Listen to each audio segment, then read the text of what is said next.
Hello, and welcome to the Workouts for Older Men podcast. I am Skip LaCour. I'm so glad you are joining me for today's podcast. Hey, these podcasts are available on all of your popular podcast platforms: Apple Podcasts, Google Podcasts, Spotify, right? All the major podcast formats. So if you're watching on YouTube or through Facebook, you know that they're on all the podcast formulas. So you can listen to this in the gym, get your daily dose. Listen to the gym on your commute, right? The Workouts for Older Men podcast, where I'm going to come to you and give you some distinctions and strategies. My 34 years doing this and all different levels of focus and dedication. A former 6-time national champion, drug-free bodybuilder, but now at 61 and a half years old, how do I view it differently, and how does that apply to you when you're a little bit older? You're in your late 40s, your 50s, your 60s. Right here, get all this information all over the internet by the younger, passionate fitness experts. How are this different when they're talking about training and nutrition? How is it different for a 25-year-old as opposed to a 50-year-old? Is it different? Right? I want to help you understand and differentiate what you have to do versus it's not important for what your goals are and your values and priorities, rather than the crazy, passionate younger fitness experts who will do anything. And I totally understand that dedication. I was that guy, right? But you may not have all that willpower, focus, energy, and time. Your goals aren't as extreme. Your passion, your interest, hey, you want this badly for your life, but you're not as extreme in your thinking. You're not willing to push things aside. Is it possible to build muscle and lose body fat in a sustainable manner to make you not only build muscle, lose body fat, look good at your age? You probably already look better than most men your age because you're the type of person who even listen to a podcast, probably put you in a special group, but you want to get even better. How do you go about doing this with all the information on the internet? Well, I talk about it all the time. Hey, is it a different workout that makes it different? A different diet, a different way of thinking? And, I want to talk about something that you'll hear all over the internet from the social media followers, a debate that may distract you in the wrong direction, right? Maybe some of the things that I've said may have confused you. What's the best route for you now that you're a little bit older with your goals? And I want to clarify that in this podcast. In this podcast, I want to talk about the age factor. Why food quality is very important to men's health, older men's health. How eating right becomes even more important when you're older. So the first thing I want to tackle is the calories in versus calories out. That there's no such thing as bad foods. If you meet your macronutrient, your macros, right? That's your calories divided into the proper amount of macros. If you meet that, the thermodynamics, well, you build muscle, lose body fat, lose weight, right? It's not that if you eat a little bit of fattening food that's bad for you, like a donut or a pizza or a burger. If you eat a little bit of that, it's going to make it's even if it's only 800 calories, your body's going to treat it like it's 4,000 calories and make you fat. Whereas if you ate 800 calories of chicken, rice, vegetables, whatever you consider clean, healthy food, that will be treated like 800 calories. Again, so 800 calories of clean food will be treated by like 800 calories by your body, but 800 calories of burgers, fries, pizza, processed food, whatever it is, all right, that will be treated like 4,000 calories and make you fat, all right? So I definitely believe in that principle. It's calories in, calories out. But here's the point that I think that responsibly, as an older man who understands what you're trying to do and our specific conditions, right? If you are going to discipline yourself and you're going to learn how to eat in a manner to help you build muscle, lose body fat, look good, you really should do it too while you're at it to have a long, healthy life, to have energy and vitality and mental acuity, all right? Not just maybe the young guys. They don't care. They're going to live forever, right? They don't think about cholesterol or high blood pressure or diabetes. They don't care about those things. When you're younger, they're going to live forever. They don't have to worry about it.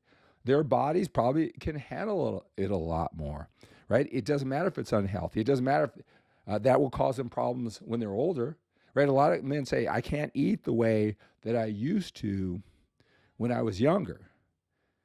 All right. Look, whether you're a kid, you can eat chips and potato chips and burgers when you're younger. The body can withstand that when you're younger. My young kids that you know about, 10 and a half and almost 9 years old, right? They can eat that food with all the preservatives, the sodium, maybe even getting addicted to that texture, right? They can get by with it. Their body can handle it. It's new and young. Is that good for them? Now going to when they're 20s or 30s, like a lot of the fitness influencers out there, all right? Can they eat clean, good foods the majority of the time, look good, feel good, it hits their macros, and then they can eat burgers and junk and preservatives, and as long as they do it, in moderation, can they still look healthy and fit? Build that muscle and lose body fat? Yes, they can. Calories in, calories out, right? But when you're 50, you're older, your body can't withstand all that burgers, that crap, right? Preservatives, right? Our body doesn't process it as good. We got to worry about cholesterol, diabetes, high blood pressure. Exercise and nutrition, it's important to us for a different reason, where it's not important to a kid, it's not important to a 25-year-old, 35-year-old fitness influencer, or maybe even older, because they're not thinking about health like you. If you're going to go on a discipline, you're going to understand how this works to build muscle and lose body fat. You actually should know why you're doing it too. You should add in to be healthy and fit, because maybe you have avoided all what comes with age, disease. All right. Maybe you haven't. Maybe you're on medication right now. I'm telling you, diet and exercise, and your doctor probably told you this, can minimize your need for medications. Right? A lot of these can be reversed, and if you had the foresight of what I'm telling you now, might not have never even gone that route. Nutrition is important for those reasons, not building muscle and losing body fat.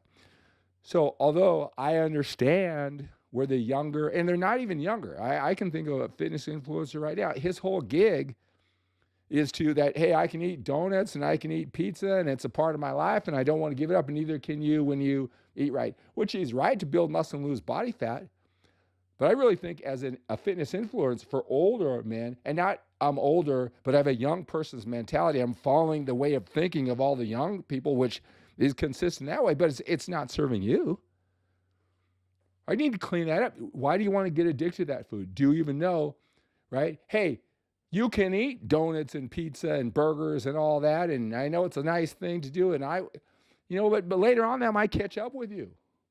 It might catch up with you, so there's even no warning. Why don't you learn how to do it right? Why don't you understand that all these preservatives, all this processed food, donuts, sugars, man, I tell you, the food supply it's there for the preservatives to last the longest it can to make as much money. As long as they can get away with it, whatever preservatives, all right? The sodium content, the fat content, even if it is within regulations, their job is to addict you so you keep on buying it. It's not your health first, right? So although you can get away and look good in the mirror if you learn how to do it right, and there is a way you could eat that, do you want that?